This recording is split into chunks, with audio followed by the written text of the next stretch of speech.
할렐루야. 오늘 수요일 저녁에 오신 여러분을 환영하고 축복합니다. 우리 인사 한번 나누겠습니다. 잘 오셨습니다. 말씀의 은혜 받으십시오. 오늘 수요 설교 말씀은 참 중요합니다. 영적인 재산을 얻는 것 같아요. 이게 하루 종일 묵상을 했습니다. 참 이게 보이지 않는 노동입니다. 노동을 통해서, 보이지 않는 영적인 노동을 통해서 미래를 흔들리지 아니하고 미래를 또 이겨낼 수 있는 힘을 확실히 말씀 안에서 발견할 수 있다고 볼 수 있습니다. 어떻게 보면 오늘 이런 본문은 또 많은 분들이 잘 듣지 못하는 본문, 또 숨겨져 있는 본문, 또 굉장히 난해한 어떤 상황이기도 합니다. 갈멜산에서 불이 내리고 또 물고기를 또 많이 153마리 잡고 이런 것은 굉장히 사람들이 좋아하는데, 근데 그런 것만으로 되지 않는 우리 인생의 여정이 있는데, 오늘 본문과 같은 성경 말씀을 우리가 듣고 또 소화해낼 수 있는 상황이 되고, 설교도 알아듣고 설교도 해낼 수 있고, 또 설교 말씀 가운데 있는 실질적인 말씀의 그런 실질적인 유익들을 우리가 그 가치를 붙잡고 나아가게 된다라고 하면, 하나님의 사람으로서의 정체성을 잃어버리지 아니하고 견고한, 비참해지지 않는 그런 인생을 살아갈 수 있는 그런 영적인 재산과 같은 말씀이다라고 볼 수가 있습니다. 오늘 말씀의 제목을 저는 혹독한 대가를 치르는 유혹이라고 이렇게 정해 보았는데요. 오늘 말씀은 베델의 한 선지자가 나옵니다. 베델에서 늙은 한 선지자가 나옵니다. 여러분, 지난주 말씀을 기억나십니까? 하나님의 사람이란 내용이었거든요.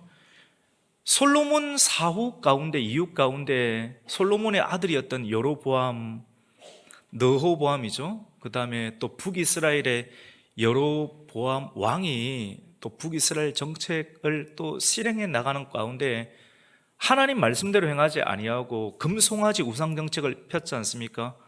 그래서 남과 북이 나뉘게 되었는데, 북쪽에 있는 사람들이 절기가 되어서 예루살렘 성전으로 예배를 드리러 가는 것을 허용해 주면 민심이 이동할까 싶어서 그가 여로보암 왕이 정책을 폈던 것이 말씀과는 상관없이 자기 스스로 베델과 단에다가 금송아지 신상을 만들고 이 신상이 하나님이다라고 거짓 교리를 가르치게 되었죠. 그리고 그런 금송아지 정책을 실질적으로 펴는 그때에 하나님께서 남쪽에 있는 유다에서 살고 있는 하나님의 사람, 이름을 밝히지 않습니다. 무명의 하나님의 사람을 불러서 이 북쪽까지 갈 수 있도록, 굉장히 부담스럽잖아요. 근데 하나님의 사람은 순종했지요. 하나님의 부르심 가운데 순종해서 여로보암 앞에서 제단아 무너질지어다, 제단 위에 있는 재들은 쏟아질지어다, 완전히 나름대로 여로보암이 나라를 건설해서 뭔가를 해보겠다라고 야심차게 뭔가를 진행하고 있는 그 중요한 종교 행사 가운데 하나님의 사람이 나타나서 그 분위기를 완전히 망쳐버리게 되는 겁니다. 그랬을 때 여로보암이 저놈 잡아라라고 손을 펼치게 됐는데, 그 손을 펼치는 순간 어떻게 되었습니까? 손이 성경의 표현으로는 말라서 돌아오지를 않았습니다. 손이 굳어져 버렸어요. 마비가 일어나게 됐는데, 그때 깜짝 놀라게 되었죠.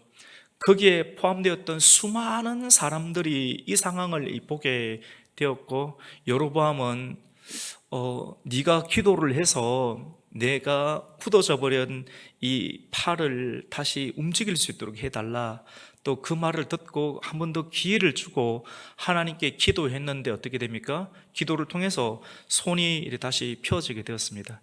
하나님의 사람에게 순종의 역사가 나타나고 또 강력한 말씀의 선포가 나타나고 또 기적이 일어나게 되었습니다. 수많은 사람들이 이 여로보암의 현장 가운데, 금송아지 예배의 현장 가운데 갑자기 나타났던 이 한 사람, 유다에서 올라왔던 그 무명의 한 사람, 하나님의 사람을 집중하기 시작합니다.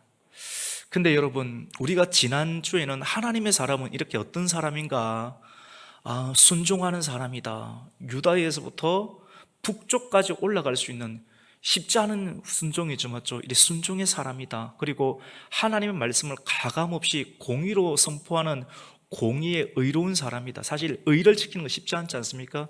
그리고 맨 마지막에 나를 대적하는 그 사람에 대해서도 용서하고 또 기회를 베풀어주는 그런 사람이다. 딱 떨어지는 은혜의 말씀을 우리가 받게 되었습니다. 그런데 성경의 여러 가지 흐름과 절차들 속에서 오늘은 열왕기상 13장 우리가 11절부터 읽게 되었는데, 이때 여로보암 왕이 저놈 잡아라 해서 손이 굳어졌고, 그리고 그때 굳어진 상황과 깜짝 놀랐겠죠. 다시 부탁을 해서 기도 능력을 통해서 손이 다시 펴지게 되었을 때, 여로보암 왕은, 우상 숭배하였던 여로보암 왕은 이 하나님의 사람과 친밀해지고 싶어 합니다. 이런 게 있겠죠, 맞죠? 능력이 나타나는 사람과. 그래서 함께 사례를 베풀려고 하고 먹을 것을 주려고 하고 하였지만도, 참된 하나님의 사람은 하나님께서 이미 말씀을 하셨어요. 너는 어느 누구와도 먹지도 말고 그리고 마시지도 말고 왔던 길을 돌아가지 말고 다른 길로 가라라고 하는 그런 말씀을 주게 됩니다. 왜냐하면 굉장히 중요하죠. 왜냐하면 이런 하나님의 능력이 나타나게 되었을 때 우상 숭배하는 북이스라엘의 왕들과 많은 사람들과 우상 숭배하는 사람들과 협력하고 하나가 되어버린다라고 하면 하나님의 사람으로서의 정체성을 잃어버리게 되고 하나님의 거룩한 가치와 예배가 계속 이어지지 못하게 되는 것을 알고 계시고, 너에게 내가 능력을 베풀어 주어서 많은 사람이 너를 집중할 수 있고 너에게 다가와서 사례를 베푼다고 하고 물질을 준다라고 하고 식사 초대를 하는 그런 일들이 있을 수 있는데, 하나님께서 이미 말씀하셨어요. 너는 누구와도 떡을 먹지 말고 물을 마시지도 말고 왔던 길을 돌아가지 말라. 왜냐하면 하나님의 사람들이 가는 곳으로 사람들이 집중하면서 같이 가서 같이 있으려고 하는 경향이 있으니까 다른 길로 가서 사명을 전파하고 사명만 하고 빨리 유다로 복귀하라 라고 하는 그런 말씀을 전해줍니다. 이런 말씀도 숨어 있는데요, 우리 한번 그 말씀 한번 볼까요? 우리가 오늘 13장 11절부터 읽었는데, 우리 13장 8절 말씀 우리 성경책 찾아서 한번 읽습니다. 7절 8절 하면 읽습니다. 시작. 왕이 하나님의 사람에게 이르되 나와 함께 집에 가서 쉬라. 내가 내게 예물을 주리라. 하나님의 사람이 왕께 대답하되 왕께서 왕의 집 절반을 내게 준다 할지라도 나는 왕과 함께 들어가지도 아니하고 이곳에서는 떡도 먹지 아니하고 물도 마시지 아니하리니. 우리 9절 한번 더 읽습니다. 시작. 이는 곧 여호와의 말씀이 내게 명령하여 이르시기를 떡도 먹지 말며 물도 마시지 말고 왔던 길로 돌아가지 말라 하셨음이니이다 하고, 그렇게 하고 이제 다른 길로 베델에 오던 길 말고 다른 길로서 다시 유다로 복귀하는 장면이 지난주까지의 말씀입니다. 여러분 여기까지 이해되시죠? 근데 오늘 본문은 13장 11절부터 시작이 되는데, 새로운 선지자를 성경은 등장을 시킵니다. 그 사람은 베델의 늙은 선지자입니다. 같이 봅시다. 베델의 늙은 선지자. 여러분 생각해 보세요. 지금 여로보암이 말씀 중심의 말씀을 선포하지 아니하였는데, 말씀 중심에 선포하지 안 해서 금송아지 신상을 교회에다 세워두고 이것이 하나님이다라고 이렇게 막 외치는데, 참된 제사장들은, 참된 장로와 참된 목사는 거기 있으면 안 되지 않습니까? 다 떠나가야 되는 것 아니겠습니까? 다 말씀을 위해서 여기 이곳에는 있을 수가 없게 되니까 다 밑으로 유다로 내려가야 되는 것 아니겠습니까? 그래서 여로보암이 했던 정책 가운데 하나가 금송아지 신상을 세웠고, 그리고 절기도 바꾸었지 않습니까? 그리고 또 하나가 자기가 보통의 사람으로 레위인만이 제사장이 될 수 있는데 레위인이 한 사람도 없으니까 의식 있고 참된 신앙심이 있는 사람이면 이단하고 함께 할 수 없는 것 아니겠습니까? 그런데 다 밑으로 내려가서 일반 사람이 없으니까 일반 사람, 보통의 사람을 세워서 제사장의 역할을 감당하고, 바로 그때 왕이 분향을 하고 있어요.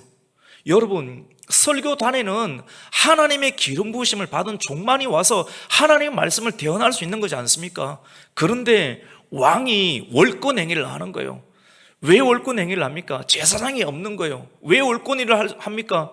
자기가 말씀 중심으로 살아가지 않겠다고 선언해버리니까, 자기 권력을 유지하려고 하니까 참된 지도자들이 다 떠나가 버려서 없으니까 스스로 왕이 월권행위를 하고 예배를 침례하는 일들이 그때 일어났던 것 아니겠습니까? 그런데 오늘 성경은 베델 가운데 선지자가 없어야 되는데, 정신이 있는 선지자라면 다 유다로 내려가야 되는데, 정신이 있는 장로라고 하면, 정신이 있는 목사라고 하면 다 밑으로 내려가서 여기는 이 북녘 땅에 있을 수 없다, 그래서 남하를 해야 되는데 남아있는 거예요. 오늘 그냥 베델의 한 늙은 선지자, 단순한 늙은 선지자를 말하는 것이 아니라 오랫동안 베델 지역에서 오랫동안 선지자 역할을 감당했던 사람, 히브리 원문을 보면 단순한 늙은 사람이 아니라 오랫동안 하나님의 말씀을 선포하였던 오랜 경험이 있는 사람, 노련하겠죠. 여러분, 노인들 굉장히 노련합니다. 젊은 사람들, 수쓰는 노인들 조심해야 됩니다. 보통 노련한 것 아닙니다. 아주 노련합니다. 정말 노련합니다. 정신 바짝 차려야 됩니다. 우리의 인생을 몇 배로 살았고 고진감래를 겪었기 때문에 정말로 말씀 중심의 성령의 충만함을 받아서 좌로든 우로든 치우치지 않는 1.1억도 흔들리지 않는 말씀 중심의 신앙생활을 해야지만이 그 노련함 가운데 우리가 속여 넘어가지 아니할 수가 있지, 정신 안 차리면 그냥 넘어가 버립니다. 조심해야 되는 거예요. 정말 조심해야 됩니다. 늙은 선지자가 아니라 오랫동안 선지자 사역을 했기 때문에, 말씀으로 사람을 다루었기 때문에 그의 노련함은 웬만한 사람들을 완전히 녹여버릴 수 있는 기술과 능력을 가지고 있습니다. 여러분, 이 한마디에도 우리는 굉장히 경각심을 가질 필요가 있습니다. 경각심을 사용할 수 있는 기술을 펼치려고 하면 말씀 중심의 거룩한 인생을 살아야지만이 그런 기술에 대해서 대응을 해낼 수가 있지, 웬만한 그냥 적절한 수준으로서는 결코 대응을 해낼 수가 없습니다. 여러분, 베델에 왜 선지자가 있습니까? 참 제사장, 참 선지자는 모두 남쪽으로 내려가야 하는데, 이 사람은 그대로 남아 있었습니다. 왜 베델을 떠나지 아니하고 베델에 남아 있었던 것입니까? 그는 자신은 비록 여로보암의 종교 정책의 행세에 참여하진 않았습니다. 하지만 그의 아들들을 보내었어요. 그의 아들들을 보내고 여로보암의 종교 정책에 참여시켜서 왕의 우상 숭배 정책에 대해서 순응하였으며, 그리고 어떠한 항변도 하지 않는 세상적으로는 매우 고도의 지위가 있는 사람입니다. 자기는 뒤에 딱 빠져있고, 여러분, 말씀 중심의 선포가 아닌데 금송아지를 놔둬놓고 이것이 하나님이다 라고 외치고 있는데도 불구하고 자기 아들들을 그쪽에 투입을 시켜놓고 왕과의 적절한 관계, 왜 왕과의 적절한 관계를 하게끔 합니까? 왕과 정부가 주는 특별한 혜택을 지도자로서 계속 유지하고 싶은, 권력을 유지하고 싶은, 종교의 위치와 권력을 유지하고 싶은 그런 탐욕이 이 선지자에게 있는 것 아니겠습니까? 그리고 치탄을 받을 수 있기 때문에 직접 그 선상에 서게 되면 자기 아들을 그 종교 정책 가운데 참여시키고 자기는 뒤에 빠져 있으면서 다리를 반쯤 걸치면서 그 상황을 유지하면서 그 지위와 권력을 함께 유지하려고 하는 것 아니겠습니까? 이 사람은 변화하는 현실에 타협하고 또 편안하게 살고자 했던 사람입니다. 현실주의자입니다. 그는 자신의 자리를 보장받고 여로보암의 우상 정책을 강하게 책망하지도 않으면서, 참 선지자는 책망하고 근심하거든요. 그리고 하나님의 특별한 은총을 구하거든요. 그런데 현실주의자들의 목회자나 거짓 선지자들은 그렇게 하지 않습니다. 여로보암이 하나님께서 기뻐하지 않는 그러한 성경적 가치를 주장하는 정부와 상황들에 관해서 강하게 비판하지도 않고 책망하지도 않으면서 하나님의 말씀을 받은 것처럼 적절하게 중립지대를 유지하는 신앙과 도덕성이 심각하게 훼손된 사람이 오늘 우리가 읽었던 열왕기상 13장 11절부터 읽었지 않습니까? 이 늙은 베델의 한 선지자였던 것입니다. 이 사람이 자기 자녀를 투입시켰죠. 우리 오늘 13장 11절 우리 같이 한번 읽습니다. 11절 같이 읽습니다. 시작. 베델에 한 늙은 선지자가 살더니 그의 아들들이 와서 이날에 하나님의 사람이 베델에서 행한 모든 일을 그에게 말하고 그가 왕에게 드린 말씀도 그들의 아버지에게 말한지라. 여러분 이해가 되시죠? 이 한 절 안에 있는 엄청난 정치적 현실, 그리고 정치적 기술, 노련함, 지금까지 살아왔던 신앙과 섞여있는 혼합주의적 정책이 이 11절 한 절에 다 포함이 되어 있습니다. 베델에 있는 한 늙은 선지자가 살더니 이렇게 기록하고 있고 그의 아들들이 와서 이날에 지난주에 설교했던 그런 상황들의 종교 정책에 자기 아들들이 그 현장에 있었다는 것 아니겠어요? 중요한 일원으로 거기에 참여했다는 것 아니겠습니까? 그 취임식 하는 날에 맞죠? 그 참여해서 굉장히 중요한 인물이죠. 아들들이 거기에 참여하고 있고, 그리고 거기서 베델에서 있었던 그런 여로보암과 또 하나님의 사람 사이에 있었던 그런 엄청난 일들을 보고를 했겠죠, 아버지한테.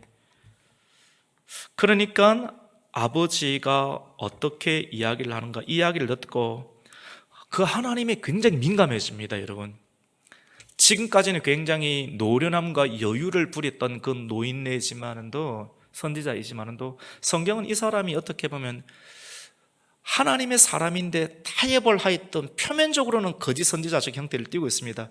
이 말씀은 굉장히 사실은 좀 어려울 수 있는데 잘 한번 따라서 한번 잘 보시면 왜 이 본문을 하나님께서 이 안에 집어넣었는지, 또 이 본문을 왜 우리가 읽고 또 해석을 해야 하는지 굉장히 중요한 의미, 그리고 이 본문을 끝을 냈을 때 우리에게 주시는 하나님의 뜻을 우리가 알게 된 사람과 모르는 사람은 전혀 다른 삶을 살아갈 수가 있게 될 것입니다.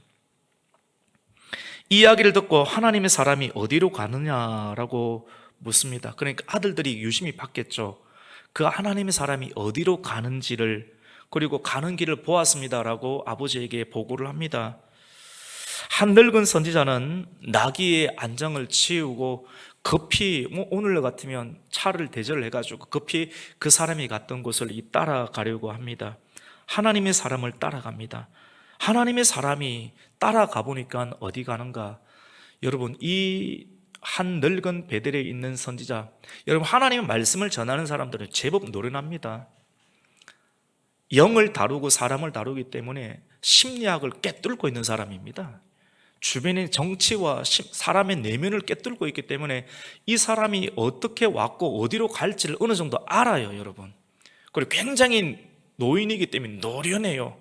이 사람이 발자취 대륙 아들들이 이야기를 한 걸 듣고 이 사람이 민감해지는 이유, 왜냐하면 자기도 선지자인데 떠나가야 되는데 끝까지 늙었지만은 남아있는 거거든요. 심각한, 어느 누구도 저해를 받지 않았지만도 하나님의 사람이 능력을 행하였던 것을 보면서 이 선지자는 굉장히 민감해지는 거예요. 내가 지금 타협하고 있는 것, 하나님께서 이것을 어떻게 보시는가? 아직 회개의 단계에 이르지 않았지만 굉장히 민감한 상황 속에서 하나님의 능력을 행했던 사람을 만나고 싶은 강력한 갈망이 이 사람에게 있습니다. 성도들에게도 있습니다. 이 시대의 사람들에게도 있습니다. 회개하려고 찾아가는가? 그것도 아니에요, 여러분. 사람들의 심리를 다 드러내고 있습니다, 오늘 본문은. 그리고 그 사람이 이쯤에 있겠지, 하나님의 능력을 행하는 사람이 진짜 하나님의 사람인가, 아니면 하나님의 능력을 행했지만도 사람들과 왕이 주는 진미를 받지 아니하고 왕이 주는 사례를 받지 아니하고 나아갔을 때 굉장히 노련하죠. 계산을 다 하는 거예요. 속 좀 상향했는데 하나님 말씀만을 붙잡고 나아가면서 사례도 안 받고 왕과 타협하지도 않고 그에게 돈도 받지도 아니하고 갔다. 진짜 하나님의 사람인가? 20대가 아니기 때문에 한 60대, 70대 굉장히 노련한 이 늙은 선지자이기 때문에, 교묘한 선지자이기 때문에 사람이 심리 파악을 다 하고 있는 거예요. 그리고 이렇게 지나가겠지. 그 지나가는 길목을 오늘 성경은 소개하는데 어디 가는지를 파악을 해서 쫓아가게 되니까 성경이 드러내는 것은 상수리 나무 그늘 밑에서 쉬고 있다라고 말씀을 하고 있습니다. 우리 14절 말씀을 한번 읽습니다. 시작. 하나님의 사람을 뒤따라가서 상수리 나무 아래에 앉은 것을 보고 이르되 그대가 유다에서 온 하나님의 사람이냐? 대답하되 그러하다. 여러분, 상수리 나무 같이 봅시다. 상수리 나무. 우리는 그냥 상수리 나무 읽지요. 성경에 상수리 나무가 굉장히 많이 등장합니다. 아브라함도 상수리 나무 밑에서 제단을 샀고, 야곱도 상수리 나무를 지나가게 되고, 상수리 나무 해석하기가 참 힘듭니다. 상수리 나무 밑에서 예배를 드리기도 하고 천사를 만나기도 하고, 압살롬, 다윗의 아들이었던 압살롬은 하나님께서 그에게 주셨던 긴 머리털, 많은 사람들에게 인기를 얻었던 긴 머리털 때문에 사람들이 굉장히 매력 있게 집중했죠. 그 매력 가지고 아버지의 나라를 전복하려고 했지 않습니까? 하나님께서 주셨던 달란트를 가지고 온전히 하나님께 집중하지 아니하고 자기의 영광을 위해서 사용하게 될 때 남이 가지지 못하였던 특별한 달란트로 인해서 자기가 목숨을 잃게 되는 것을 보게 됩니다. 결국은 쫓기다가 그 남들에게 많은 사람의 이목을 집중하게 하는 그 압살롬의 머리털이 도망가던 그 압살롬이 머리털이 갑자기 하나님 바람을 불게 하시니까 바람이 불어오니까 그 멋진 머리털이 하필이면 상수리 나무 밑을 지나갈 때 상수리 나무에 걸리게 되어서 그 뒤를 뒤쫓던 요압이 그 상수리 나무에 대롱대롱 매미처럼 매달려 있는 압살롬을 창으로 어떻게 합니까? 찔러서 죽여버리게 되는 것이죠. 상수리 나무는 굉장히 무성하거든요. 번성하고 무성하는, 여러분, 사람의 마음 가운데 하나님 말씀만을 순종하면서 나아가는데 대가를 받지 못했을 때 하나님 말씀은 떡도 먹지 말고 물도 마시지 말고 왔던 길로 가지 말고 다른 길로 가라, 빨리 급히 빠져, 말씀만 전하고 빠져나와라, 이것이 내 뜻이다, 이렇게 해야 된다, 이것이 거룩이다. 그 말씀을 끝까지 여로보암 왕 앞에서도 잘 실현했는데 이렇게 하고 나니까 마음이 너무 아쉬워요. 뭐가 남습니까? 미련이 남는 거예요. 여러분은 이런 마음 없습니까? 우리에게는 이런 마음 없습니까? 근데 이런 미련의 마음을 계속해서 정리를 해내는, 끝까지 말씀과 기도로 철저하게 정리를 해내야 되는데 성경은 이걸 덜쳐내고 있습니다. 아주 구석진 상황 속에서 덜쳐내면서 이 미련 있는 사람이 빨리 유다로 내려오야 되는데 유다로 내려오지 아니하고 그 마음 가운데 너그적거리는 마음들, 혹시 나를 좀 뒤를 돌아보면서 나를 찾는 사람이 없을까? 내가 능력을 행했는데, 놀라운 치유의 권능을 행했는데, 요즘 이런 목사 찾아보기 힘든데 이렇게 사례를 줄 사람은 없는가? 이런 간절한 마음들, 이런 마음들이 어디에 머무르게 했는가? 같이 해봅시다. 상수리 나무 밑에 앉아 있는 거예요. 상수리가 그런 상황입니다. 그 밑에 앉아 있으니까 베델의 노련한 노인 선지자는 이 사람 안에 이런 1%의 마음이 있을 거라는 것도 간파를 하는 거예요. 진짜인지 가짜인지도 시험해보고 싶은 거예요. 그리고 이 사람 간절하게 만나기를 갈망하고 만나서 상수리 나무 밑에 딱 있는 것을 보고 대화를 나눕니다. 그대가 유다에서 온 하나님의 사람입니까? 대답을 합니다. 그러합니다 라고 대답을 합니다. 지금까지 왕의 제안을 거절하고 끝까지 말씀을 잘 지켰는데, 끝까지 지키면서 빨리 빠져나오지 않고 미련을 가지고 너그적거리게 됐을 때 같이 봅시다. 유혹에 걸릴 수 있습니다. 마음이거든요. 마음에 여전히 여지를 남기는 뭔가의 공기의 흐름을 남겨두면요, 요 냄새를 맡고 누군가가 찾아와가지고 흔들면 탁 걸려 넘어지는 겁니다. 아무리 공의의 말씀을 전했지만, 남쪽에서부터 생명을 걸고 북쪽으로 가서 말씀을 전하는 순종의 사람이었지만 그리고 용서해주고 기도해주고 하나님이 치유의 능력을 나타났던 하나님의 능력의 종이었지만도 하나님의 능력의 종이 끝까지 하나님의 사람으로서 말씀을 끝까지 마음의 여지를 남기지 않고 말씀을 끝까지 지켜야 되는데, 이게 굉장히 중요하죠. 왜냐하면 우리 안에 이런 것들이 도사리고 있거든요. 이거 도사리고 있단 말이에요. 이거 어떡할 겁니까? 이게 있는데, 이건 잘 처리하기 힘든데, 근데 이거를 그냥 간직하고 있을 때 어떤 일들이 생기는가? 꼭 배회하는 거예요. 어디서? 상수리 나무 근처에서. 사단의 덫이 걸릴 수 있는 상수리 나무 근처에서 쉬고 있어요. 왜 거기서 쉬고 있습니까? 하나님의 사람이 왜 상수리 나무 근처에서 쉬고 있느냐고요. 그러니까 누군가가 찾아오네. 누가 찾아오는가 하면 베델의 한 늙은 선지자가 그것을 냄새를 맡고 찾아와서 당신이 하나님의 사람인가? 내가 그러하다라고 이야기를 합니다. 그리고 이야기를 합니다. 뭐라고 이야기를 합니까? 우리 집에 가서 떡을 먹자, 마실 것을 먹자라고 이야기를 제안을 합니다. 여러분, 누군가에게 여러분에게 제안을 할 때 어떤 먹자, 마시자, 항상 여기서부터 시작되는데, 먹고 마시는 건 단순하게 배를 채우는 문제가 아니라 식구가 되는 거거든요. 한 말씀을 먹고 한 영을 먹게 되는 거거든요. 단순한 먹고 마시는 문제가 아니에요. 그래서 여러분이 누군가에게 초대를 받고 나아가서 먹고 마실 때 이 모임의 성격이 어떤지를 분별해내지 아니하면, 여러분의 마음의 여지가 이런 것도 내가 가지고 싶다, 이런 것도 어느 정도 여유를 즐기고 싶다라고 하는 마음을 내어주게 되면 그것이 유혹이 될 수 있고, 유혹의 대가는 처절하다라고 하는 것을 오늘 성경은 우리에게 가르쳐 주고 있습니다. 왜냐하면 거짓으로 다가오거든요. 이 사람이 우리 집에 가자. 근데 이야기를 합니다. 말씀을 그대로 전합니다. 내가 여로보암에게도 이런 제안을 받았지만도 하나님께서 나에게 떡도 먹지 말고 마시지도 말고 왔던 길이 아닌 다른 길로 돌아가라고 말했는데 내가 그렇게 할 수 없다라고 말하는데, 그 말씀과 메시지 안에 진정성이 70%밖에 없는 거예요. 30%가 지금 상수리 나무 밑에서 앉아서 쉬고 있는 마음의 여지와 미련이 포함되어 있는 말씀을 전하니까 늙은 선지자 눈에 딱 그걸 채는 거예요. 늙은 선지자는 그걸 꽉 채고 어떻게 이야기를 하는가? 거짓을 동반하기 시작합니다. 나도 하나님께서 하나님의 천사를 보내어서 하나님 말씀을 주시는데, 당신을 우리 집으로 데리고 가서 먹을 것을 주고 물을 마시게 하라 라고 말했다라고 하니까 이 사람이 그대로 이단에 넘어가 버립니다.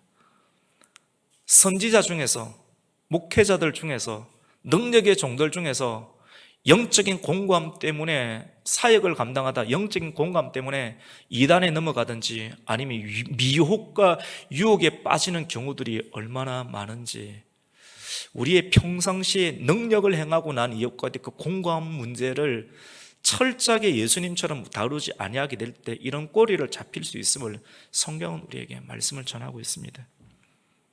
지금 이 전해주는 메시지가 굉장히 바르게 해석을 해주는 겁니다. 이 본문에 대해서 해석이 분무합니다. 우리 그 말씀 한번 볼까요? 우리 17절 18절 같이 한번 읽습니다. 시작. 이는 여호와의 말씀이 내게 이르시기를 내가 거기서 떡도 먹지 말고 물도 마시지 말며 또 내가 오던 길로 되돌아가지도 말라 하셨음이로다. 그가 그 사람에게 이르되 나도 그대와 같은 선지자라. 천사가 여호와의 말씀으로 내게 이르기를 그를 너희 집으로 데리고 돌아가서 그에게 떡을 먹이고 물을 마시게 하라 하였느니라 하니 이는 그 사람을 속임이라. 19절 한번 더 읽습니다. 시작. 이에 그 사람이 그와 함께 돌아가서 그의 집에서 떡을 먹으며 물을 마시니라. 왜 이렇게 됩니까? 말씀을 전하고 나서 말씀을 마지막까지도 지켜야 되는 지킬 힘이 떨어진 거예요. 여러분 다 이해가 되시죠? 말씀을 지킬 힘이 떨어져 버리니까 넘어가게 되는 거예요. 영역의 부족입니다. 영성의 하나님과의 관계거든요. 하나님을 끝까지 믿어야 되는데 아쉬운 거예요. 하나님 말씀으로 능력까지 행했지만도 아무것도 대우를 받지 못하는 하나님께서 나를 그냥 이렇게 처하는 어떤 상황이 하나님 영광을 자기가 지분을 좀 받고 싶은 것 아니겠습니까? 우리 어제 제자 교육 나누면서도 영광에 대해서도 좀 나누었는데 끝까지 높이고 그 지분을 하나님께 다 드려야 되는데 자기가 어느 정도 받고 싶은 것 아니겠어요? 근데 그렇게 하면 안 되는데 그 여지를 좀 두게 되니까 어떻게 됩니까? 하나님에 대한 섭섭한 마음, 속상한 마음이 온전히 분별력을 갖지 못하니까 하나님께서 이렇게 하시는갑다.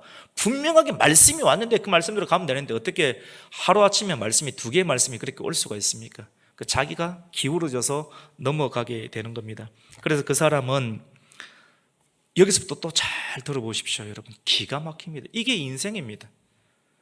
그 사람 집에 초대를 받아서 늙은 선지자가 그렇게 자기를 찾아오고 신임을 하고 같이 하나님의 사람이다 하고 좋은 눈빛을 주고 좋은 대접을 해줘서 그 집에 찾아가서 먹고 마시고 있습니다. 먹고 마시는 것 가운데 놀라운 일들이 일어납니다. 하나님의 말씀이 이 거짓 선지자에게 임하게 됩니다. 거짓 선지자에게 임하여서 하나님 말씀을 전하게 되는데 너는 하나님의 말씀이 떡도 마시지 말고 그리고 물도 마시지 말고 왔던 길로 돌아가지도 말라고 했는데 왜 너는 떡과 물을 마시느냐? 너는 어떻게 되겠느냐? 내 조상들의 묘실에 들어가지 못하고 죽음을 맞이할 것이다 라고. 여러분, 죄를 유혹을 하는 사람이 유혹에 딱 넘어가지 않습니까? 한편이 된 것 같지만도 그 사람이 여러분을 쳐버립니다. 이게 참 기가 막힌 사건입니다. 근데 이것도 하나님 또 하시는 역사가 또 있게 되는 것이죠. 우리 그 말씀 한번 보겠습니다. 22절 같이 읽습니다. 시작. 돌아와서 여호와가 너더러 떡도 먹지 말고 물도 마시지 말라 하신 곳에서 떡을 먹고 물을 마셨으니 내 시체가 내 조상들의 묘실에 들어가지 못하리라 하셨느니라 하니라.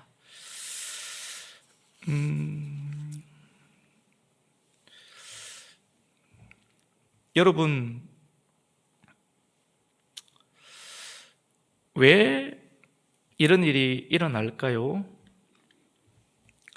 그리고 약간 불편하겠지만도 그 소리를 듣고 먹고 마시고 떠나가게 됩니다. 그리고 그 사람이 이제 가게 되는데 찝찝하겠죠. 가다가 갑자기 어떤 일이 일어나면 사자가 나타나서, 여러분, 사자가 아프리카만 사는 것이 아니라 이 팔레스타인 땅 가운데도 고대 시대는 있게 되었는데요. 사자가 나타난 것도 일반 일이 아니죠.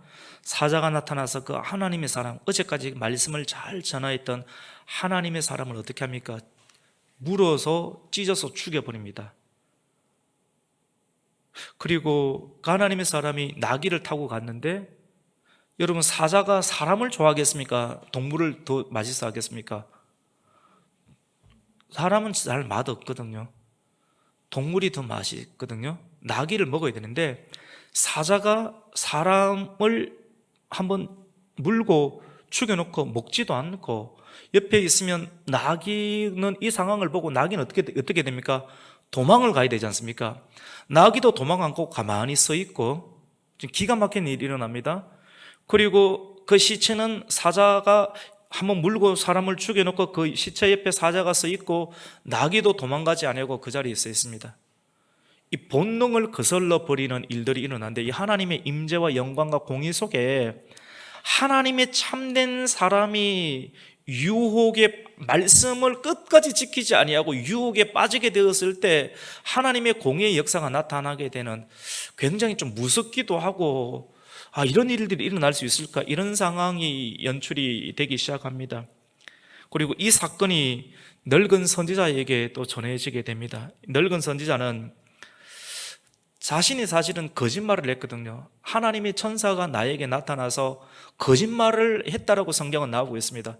그런데 거짓말을 했는데 왜 이 늙은 선지자는 그렇게 이 하나님의 능력의 종이었던 사람에게 집중합니까? 이것도 인간의 마음 깊은 곳에 있는 심리 특별함이 이 말씀 안에 있습니다. 저는 계속 생각을 했습니다. 왜 이 사람이 매달릴까? 하나님의 능력의 종황 가운데 여러분은 어떻게 생각하십니까? 왜 매달려서 이 늙은 선지자가, 늙은 베델에 있었던 늙은 선지자가 유다에서 올라왔던 놀라운 능력을 행하였던 하나님의 참 선지자에게 매달리면서 끝까지 쫓아가며, 그리고 자기 생각한 대로 상수리 나무에서 만나고 또 구슬리면서 거짓말까지 해가면서 자기 집에 초대했다가 초대해서 식사, 자기 손안에 들어오는 선지자를 보면서 또 하나님 말씀이 또 임해서 메시지를, 저주와 같은 메시지를 선포하고, 그 메시지 이후에 사자에게 찢겨서 죽고, 그 소리를 듣고 또 긴급하게 놀라서 그 하나님의 선지자가 죽었던 자리 가운데 찾아가는 모습을 보게 됩니다. 왜 이렇게 매달릴까요? 죄를 지은 사람은 죄를 짓지 아니하는 사람을 보면 긴장감을 가지고 막 영적인 자석이 끌리는 현상이 있습니다. 그리고 그 사람에게 찾고 싶고 그 사람 말씀을 들으면서 회개하고 싶은 마음이 아니라 죄가 있기 때문에 그 사람을 한번 시험해보고 싶은 욕구가 있습니다. 거짓으로 시험을 해보고 싶은 욕구를 흔들어서 넘어갔거든요. 넘어가면서 자기 편이 되는 순간 실망해버리고 또 저주를 쏟아버리는 이런 일까지 하나님의 말씀으로 허락하시는 상황들 속에서 지금까지 있었던 이 사람이 여로보암의 광장 속에서 우상 숭배하는 정책 속에서 제단을 다 완전히 무너뜨려 버렸던 일들까지 하나님의 역사가 아니겠지, 이 정도 사람이니까 이렇게 안심을 했는데 아직까지 모르는 거지 않습니까? 그런데 자기가 말한 말대로 이 하나님의 사람이 죽어버린 것을 보면서 이 말씀이 내 거짓 선지자인 나에게도 하나님 말씀이 임해서 이 말씀대로 이루어지는 공의 역사를 바라보게 되면서 이 하나님의 사람이 며칠 전에 여로보암의 종교 정책 속에서 행하였던 그 일들이 이 북쪽에 있는 사람들과 남아있는 선지자에게 주신 하나님의 경고의 메시지라는 사실을 듣고 끔찍한 충격을 그때 받기 시작을 하게 되는 것입니다. 하나님은 이런 상황까지도 계산하시고 생각하시면서 이런 상황, 이런 공의 역사를 베푸셨던 것이죠. 그리고 그 사람에게 찾아가서 그 사람을 만나게 되고, 죽은 사람을 만나게 되고, 죽은 사람 주변에 사자는 서 있고 나귀는 도망가지 않고 서 있는 하나님의 기막힌 상황을 바라보면서 이 메시지를 사람들은 해석을 못 해내죠. 이 선지자는 굉장히 큰 충격을 이렇게 받게 됩니다. 우리 그 말씀을 한번 보겠습니다. 우리 24절부터 한번 읽어보겠습니다. 시작. 이에 그 사람이 가더니 사자가 길에서 그를 만나 물어 죽이매 그의 시체가 길에 버림받으니 나귀는 그 곁에 서 있고 사자도 그 시체 곁에 서 있더라. 지나가는 사람들이 길에 버린 시체와 그 시체 곁에 선 사자를 보고 그 늙은 선지자가 사는 성읍에 가서 말한지라. 그 사람을 길에서 데리고 돌아간 선지자가 듣고 말하되 이는 여호와의 말씀을 어긴 하나님의 사람이로다. 여호와께서 그에게 하신 말씀과 같이 여호와께서 그를 사자에게 넘기심에 사자가 그를 찢어 죽였도다. 이렇게 하고요, 늙은 선지자가 하나님의 사람에게 찾아갑니다. 우리 28절을 한번 읽습니다. 시작. 그가 가서 본즉 그의 시체가 길에 버림바 되었고 나귀와 사자는 그 시체 곁에 계속 서 있습니다.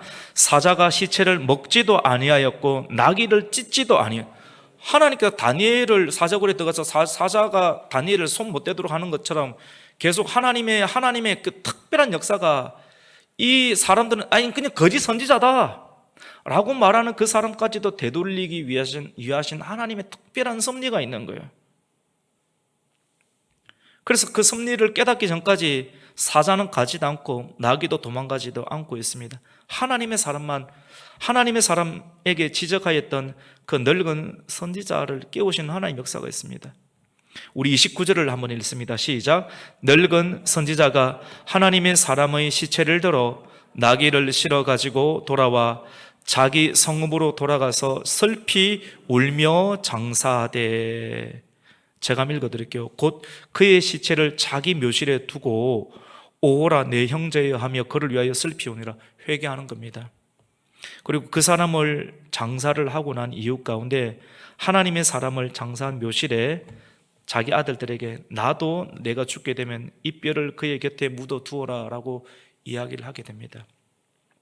그리고 중요한 양심 발언을 하게 됩니다. 우리 32절을 한번 읽습니다. 시작. 그가 여호와의 말씀으로 베델에 있는 제단을 향하고 또 사마리아 성읍들에 있는 모든 산당을 향하여 외쳐 말한 것이 반드시 이룰 것임이니라. 지금까지 타협한 거죠. 현실과 타협하며 물질과 타협하며 그리고 적절하게 종교 정책과 하나님 말씀과 어긋나는 그런 정책을 펴는 왕들과 타협하면서 정치와 종교가 같이 나아가는 쪽으로 은근하게 현실 타협주의자로 이 늙은 선지자는 서 있었는데 교묘하고 노련하죠. 그런데 하나님의 사람의 역사를 보면서 이 사람에게 일어나는 하나님의 역사를 보게 되면서 자기가 깨닫게 되는 거예요.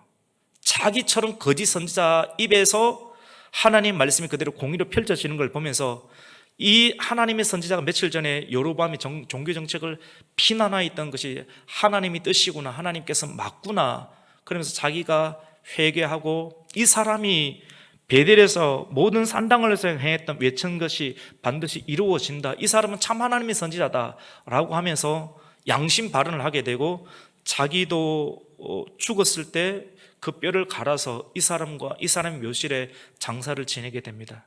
우리는 지난 시간 이 하나님의 사람이 유다에서 올라와서 가장 먼저 설교처럼 강력한 공의의 메시지를 전했는데 이렇게 전하게 되었습니다. 많은 사람들 앞에서 13장 2절에서 보면 이런 말을 합니다.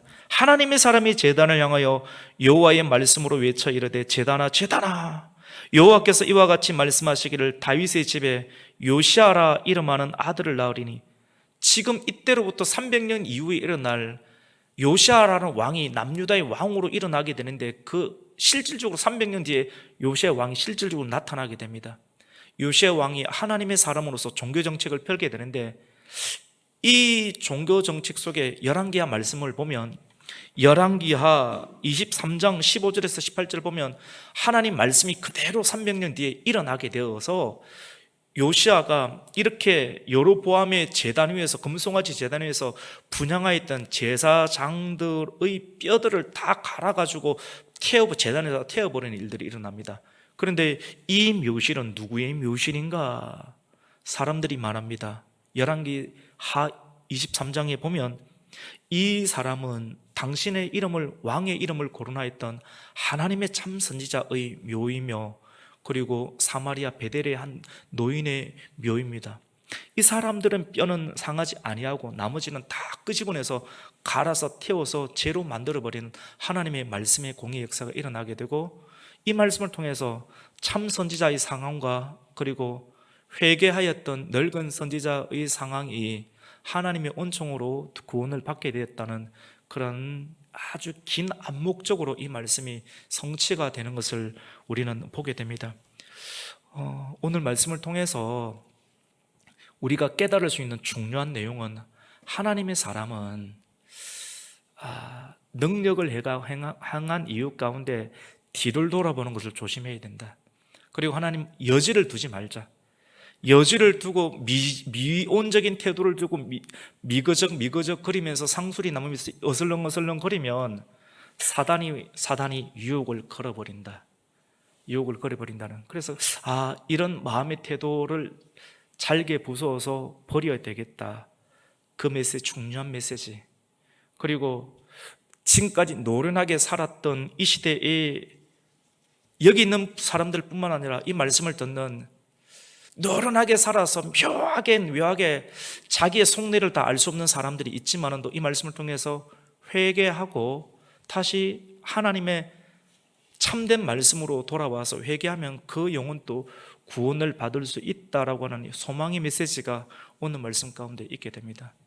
어떤 종류의 사람이든지 오늘 말씀을 통해서 끝까지 다시 말씀을 붙잡고 돌아와서 여지를 두지 아니하고 상수리 나무 근처에서 미온적인 태도를 취하지 아니함으로 하나님의 뜻을 계속해서 이루어 나가고 유혹의 덫에 걸리지 않을 수 있는 하나님의 사람이 되시기를 예수 그리스도 이름으로 축원합니다. 아멘. 하나님 감사를 드립니다.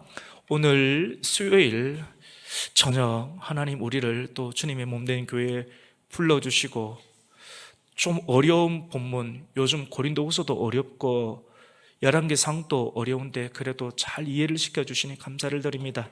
이 말씀을 통해서 우리의 마음의 한 부분 속에 하나님과 상관이 없는 미온적인 태도, 중립적인 태도, 인간적으로는 노련한 것이지만 이것이 얼마나 위험할 수 있다라고 하는 것을 발견하게 해주시고, 또 이 말씀을 깨달았으니 하나님의 사람으로서 미온적인 태도를 취하지 아니하고 신속히 말씀을 전하고 말씀 전한 데 정확하게 빠져나가서 여지를 남기지 않을 수 있는 하나님의 거룩한 사람 되게 하여 주시옵소서.